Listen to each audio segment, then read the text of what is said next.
like we mentioned before, Brett has some things he needs to get off his chest. We would like to begin with Justin Fields. All right, so Justin Fields looks great for Ohio State. He really fits that offense. When he left Georgia, I was kind of like made aware, or not really made aware, but like I was kind of like, one of the rumors I was told was the QB coach in Atlanta was like, hey man, like I know like Auburn and Florida State were, in this top like 3 recruiting along with Georgia, but you need to go to Ohio State. That offense is going to suit you, a lot better. So he went there, and my big problem with this whole, like all the Georgia fans were like, Kirby let Justin Fields get away. He didn't let Justin Fields get away. That's BS. It's not like he showed him the door. Justin Fields wanted to transfer. Kirby Smart tried to stop him from transferring.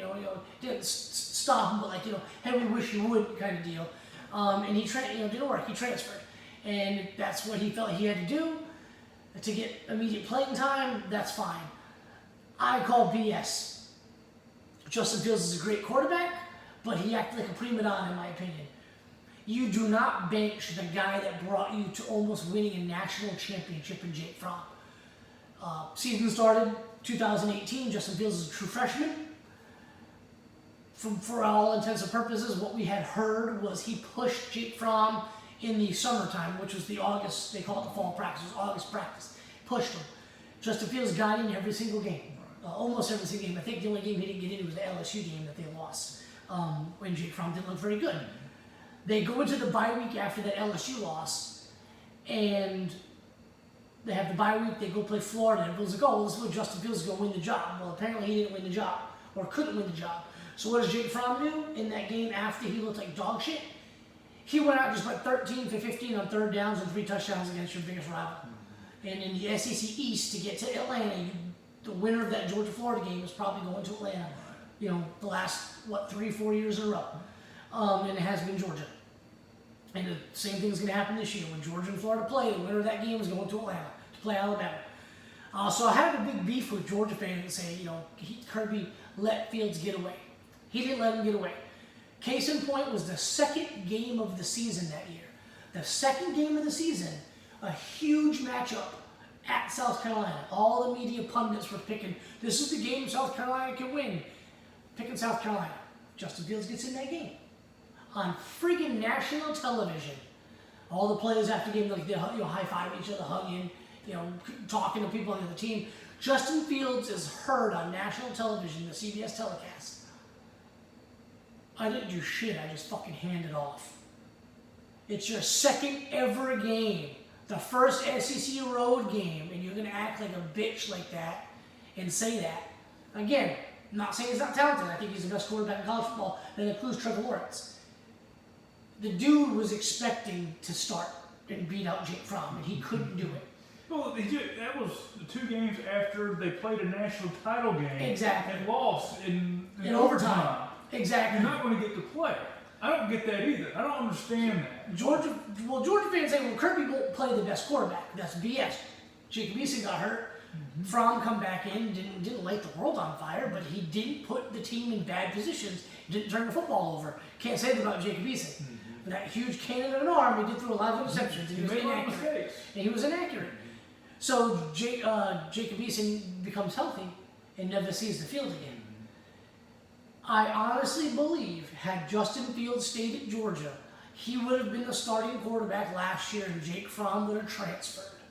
But he decided to go to Ohio State. You know what? That was the better move for the kid. But let's stop all this Kirby forced him out crap. All right? That's BS. Justin would be starting right now had he... Well, yeah, he'd be Georgia's starting quarterback, and they probably would have beat Alabama, but he wouldn't have been putting up the kind of stats he is at Ohio State. It's a completely different offense. And it is the Big Ten. Exactly, which is why I'm going to crack the second beer, and we're going to talk about the Big Ten for a second. So they started playing yesterday. Good for them. Really excited to watch them. My college roommate is a huge Michigan fan, so I made sure last night the game I watched was Michigan, Minnesota. Now, if you just watched our earlier video, I discussed that as good as Michigan looked, you can definitely just watch them play and see, and having earlier watched Ohio State, you see a talent gap. Right. It's much like, in my opinion, Alabama and Tennessee. So everybody in the Big Ten country wants to just harp on the fact that, the SEC is overrated. You look at the SEC slate of teams, and you look at the Big Ten slate of teams. Now, I'm not knocking Ohio State when I say these things, because Ohio State's an elite team, and they're a playoff team every year. It ain't their fault that the rest of the conference is trash.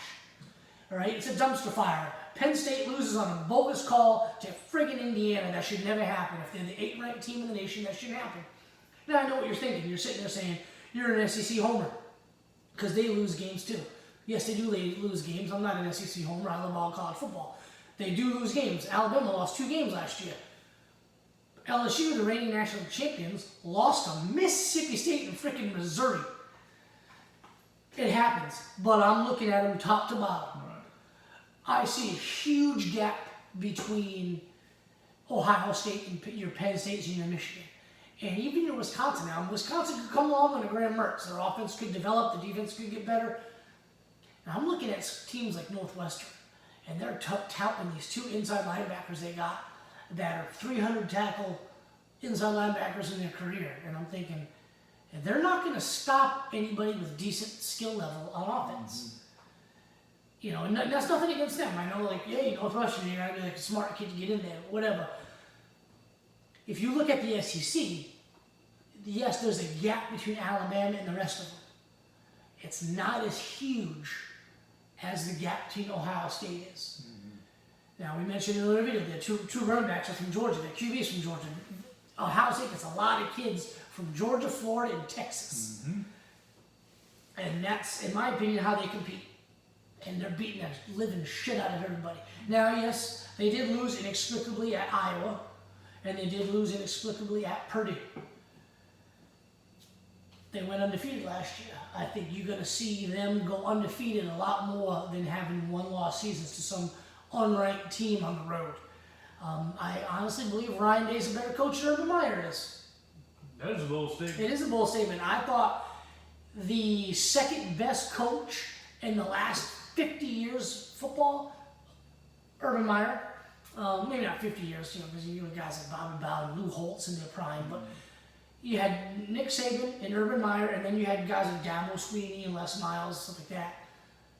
I thought, when Urban Meyer's gone, they've got to have a drop-off. He's one of the best coaches in the game. There was no drop-off. In fact, Ohio State got better after he was gone under Ryan Day. And I'm not blowing smoke. I'm not trying to be an Ohio State homer. Ohio State's a legit team. But the conference needs to catch up to them. And I'm going to say the same thing about the ACC. Thankfully, this COVID-stricken season, we've got Notre Dame in the ACC.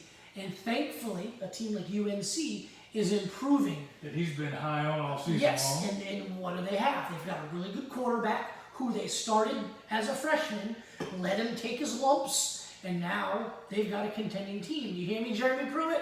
Let the freshmen take their lumps, and then the next season you can contend. You might want to write that down, Jeremy. Some pretty good information for you. But you've got the ACC teams closing the gap. Right. Florida State's not going to be bad forever. I'm hoping Michigan can do something this year. I'm hoping maybe Milton can continue to step forward. Graham Mertz can continue to progress.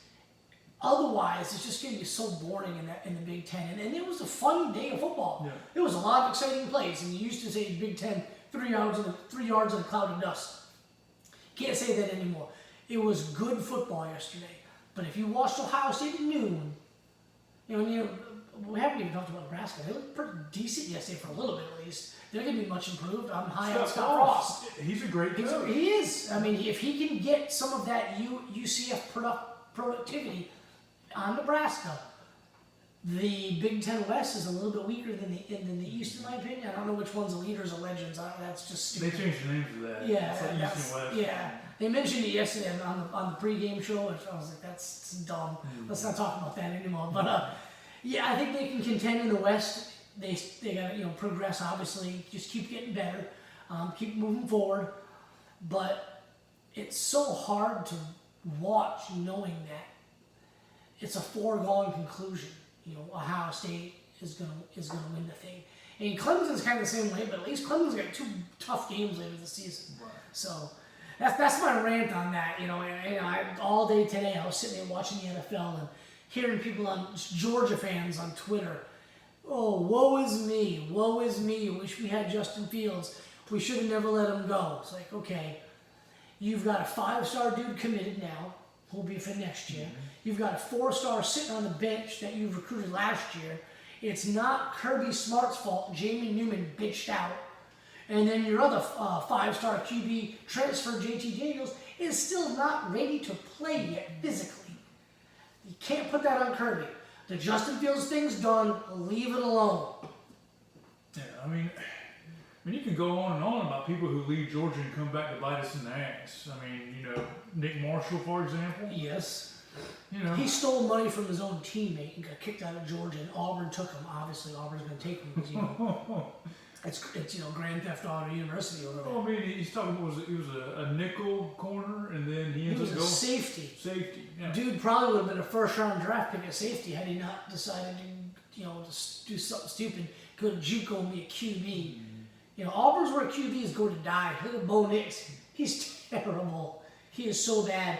And they started him in Auburn because he was a legacy. They should have kept Joey Gatewood. They would have been a lot better off. Yeah. But so that's the end of my rant for today. Yes. Georgia fans, let it go. Ohio State fans, I know a lot of you, and I know you're thankful to have a guy like Justin Fields, and y'all are gonna have a good one. The next QB, I forgot the kid's name. He signed 2 classes ago. Was it CJ something? I don't know. But I think it was like Stroud or something like that. But he's a good, he got a good team. He signed 3 of the best wide receivers last year. One of them made a ridiculous touchdown grab, toe tap yesterday, first ever game. So be thankful. You're going to be in the playoffs. It's going to be Clemson, most likely. Unless they screw up against UNC, which I hope they do. Ohio State, probably Clemson.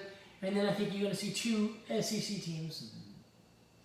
Well, let's conclude this episode of our Justin Fields and Big Ten rant. I'm Thor the Red. This is Meadow Dad. You can also call me Terry. You can call him Brett. But you guys have a good weekend and rest of your weekend and enjoy the rest of your next week. So I'll get back at you probably Thursday with a little preview of the upcoming week's games video. There you go. But, you guys have a good day. Cheers. Yeah.